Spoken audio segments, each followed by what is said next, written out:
So I was referring to the CBDT circular, and CBDT circular, except in this question number 22 relating to prosecution, has made no change broadly. But those who are interested, I may just point out that you may note down question number 8, 20, 22, 26, 31, and 34 hours question, where there are some slight changes mainly related to drafting. Now, with that friend, ये screen थोड़ा चलाना भाई. I'm sorry for the interruption, sir.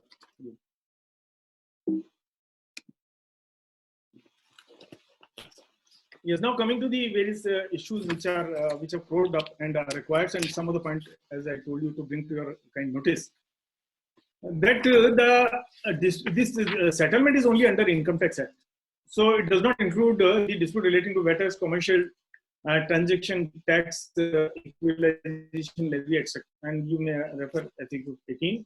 Pending waiver applications, they are also not covered under, which are under Section 270A, whether pending or decided. But then if there is a challenge before the Honorable High Court, yes, of course, it may be possible. Similarly, the ruling given by the Advanced Authority AR is not eligible for dispute again, but if it is under challenge before the High Court, then FAQ 3 support us. Then FAQ 60 has also provided that a draft order passed under Section 144C, that is where the assessee did not file objection, he can opt for this. Now this is 264. I just for your just to bring to your notice that when there is an intimation and assessee wants to file a 264, and if it is pending, then VSB of course is available. A category is there, but there has been a controversy whether intimation is an order or not. But some of the Honorable High Courts have held that it is an order and fit to be taken to 264. Now, issue was there earlier, as I said, that when an appeal has been filed before the Honorable High Court and the filing is there, but on the cutoff date, the admission is pending. So, question came to my mind: what one really mean pending? Pending means list pendants. So I thought that unless the appeal is admitted, or say a lower court has taken cognizance, a substantial question under 260 capital A is admitted, we cannot say it is a pending litigation. But then thanks to the CBDT, which has supported us, but question answer number 24, they say that even if it is not admitted, you can opt for the scheme. Now, in the cases where the appeal has been filed late without a prayer for condonation, there may be different situations. One is that appeal has been filed though late, but that is pending on 31st January 20 with a prayer of condonation. The delay has not yet been condoned by the appellate form, say the Honorable, the learned CITPL or Honorable ITAT. And second is when it has been filed and the condonation has been, the delay has been condoned after 31st January 20. So here I would like to draw your attention to some case laws.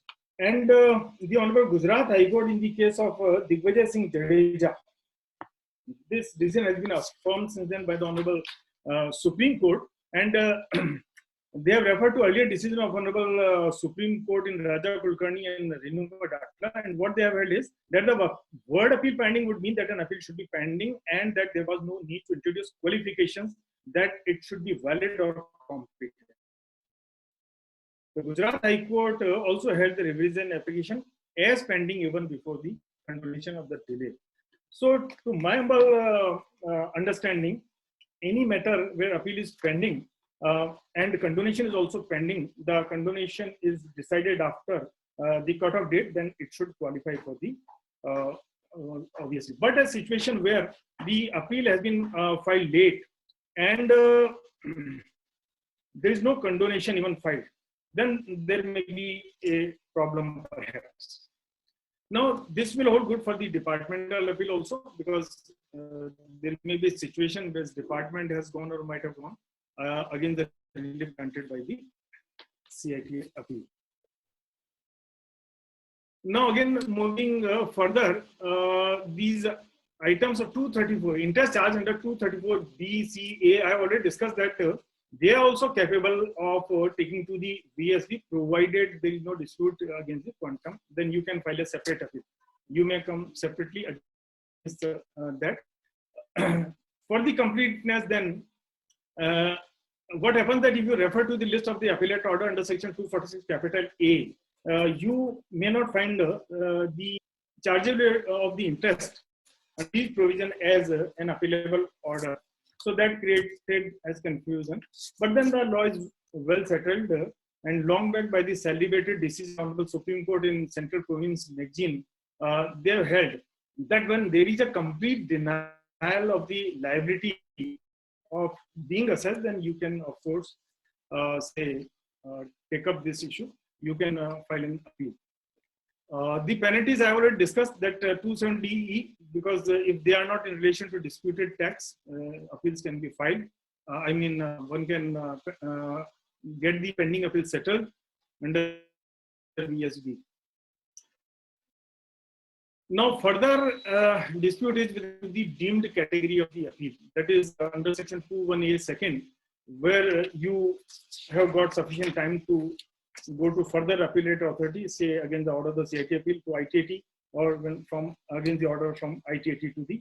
Now, the literal meaning which come to our mind is the situations provided are when an order has been passed by the AO or passed by the CIT appeal or by the IT appeal and time is available, they are the deemed category of appeal. And similarly, when the Honorable High Court has passed an order in a writ, so it does not say that an order has been passed by the Honorable High Court in an appeal. So whether you can opt, it is a deemed category of appeal or not. So to my understanding, it appears to be a drafting error. And along with the word writ, the appeal should also be included. Now, similarly, as I stated earlier, that there is no reference of the order passed by the CIT. What it says, the deemed category says the order passed by the AO or the appellate forum, but not by the CIT under section 263. There may be a situation that one may have to file an appeal against the order under section 263. Time is available, so that whether it will be covered under the category of deemed appeal or not, that is not. Various issues are relating to the set-aside matters. Now, one may be a situation where only one issue is involved and the same has been restored by the Honorable ITAT to the AO for fresh examination on that issue involved. Then, assuming that that is going to be decided against the SSC, entire amount has to be paid and by obtaining VSB. If there are then say 2 or 3 issues are involved, and one of them is set aside to the AO, other is decided against the SSC, then of course one may go opt for VSB, but by making payment of the disputed tax relating to both the issues, that is one decided against the SSC because you are not either you are not gone it or appeal time is pending, or secondly, assuming the issue set aside sent back to the AO, that is going to be decided against you. The power to set aside, as we all know, has been snelled from the CIT. He cannot remedy the matter back. Third category may be where the appellate authority has annulled or quashed order on say legal ground and whatever. But there, and they directed the AO to pass a fresh assessment order. So here we may refer to question number 7. These reference to all FAQs are of the revised CBGT, which please note. They are the same number. Number are the same of the whether earlier or revised. So they say no, one cannot go to the fresh assessment in this situation where it has been sent to the AO to be framed no. This is for the probable reason, perhaps to my mind, that determination of the tax liability is not may not be ascertainable, though it is not the case when we when we see that a particular item, say disallowance of commission, has been remitted back by the Honorable ITAT to the AO for fresh examination, that can be computed. But we will come across some similar type of situation when determination of tax is not possible. And our experience in the past shows that as and when the matters are put back to the file of the AO the fate of such matter is always the same. We again see the same additions being repeated. So this category, I think, should also be included to widen the scope by the CBT.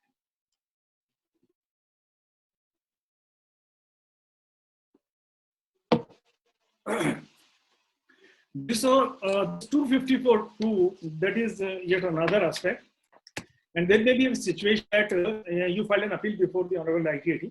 The appeal is decided prior to the date. In other words, there is no appeal pending on 31st January 20. The MA file came to be decided thereafter, say on 5th of February 20. Whether such an assessee is eligible. To my humble opinion, he may opt for the reason that if the Honorable ITAT has recalled its order, even though later to a cut-off date, it will relate back to the date of the filing of the appeal. Now, recalling of the order, there may be two types of situations. One is the ITAT, where the ITAT has dismissed it for default in absence of the appellant or respondent. Then you have made a prayer under 254.2 to get recalled, and Rule 24 and 25 of ITAT rules here. Second situation may be there when some of the issue you have a grievance and some apparent error mistake is there within the scope of 254.2. In both the situation, when the order is there by the Honorable ITAT recalling its earlier order fully or to that extent, then we can say yes on the cutoff date that appeal is pending. Now another aspect is that where a notice under section 148 has been issued and a writ has been filed before the Honorable High Court, we all know that no appeal has been provided against the very issuance of a notice only under 148. But then only remedies to approach the Honorable High Court under Article 226 Calcutta Discount 38 is there. So in that situation, what we do, whether we can opt or not. And a somewhat similar situation may always when a notice under 153 capital A is there, and that you are challenged before the Honorable High Court. But here, you may refer to the revised FAQ number 12 and 13, and a negative answer is there because the final order has not been passed, and since perhaps the determination of the tax is not possible in these matters, therefore we cannot opt for VSV in these matters.